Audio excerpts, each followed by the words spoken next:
அப்போஸ்தலனாகிய பவுல் கலாத்தியருக்கு எழுதின நிருபம் 4ஆம் அதிகாரம் 18வது வசனம்.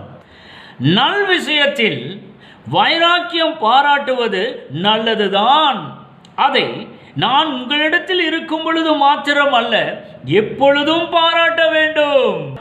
நான் சொல்லுகிறேன், அந்தந்த நல்ல நல்ல விஷயங்கள் எல்லாம் நீங்க வைராக்கியம் பாராட்டுகிறவர்களாக காணப்படவில்லை என்று சொன்னால், அந்த நல்ல விஷயங்கள் எல்லாவற்றிலும் நிச்சயமாக ஒரு மிகப்பெரிய ஜெயத்தை, வெற்றியை உங்க வாழ்க்கையில் அடைந்தே தீருவீர்கள் என்று ஆணித்தரமா நான் சொல்லுகிறேன்.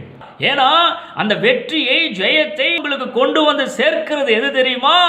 அந்த விஷயங்களின் மேல் நீங்க கொண்டிருக்கிற வைராக்கியம். நிச்சயமான அடைந்தே தீருவையா, நான் அடையாம விட மாட்டேயா, நான் வைராக்கியம் கொண்டவனாய் காணப்படுகிறேன் ஐயா அப்படிங்கிற உணர்விலே நீங்க காணப்படும் போது ஜெயம் கட்டாயம் வந்து சேருங்க.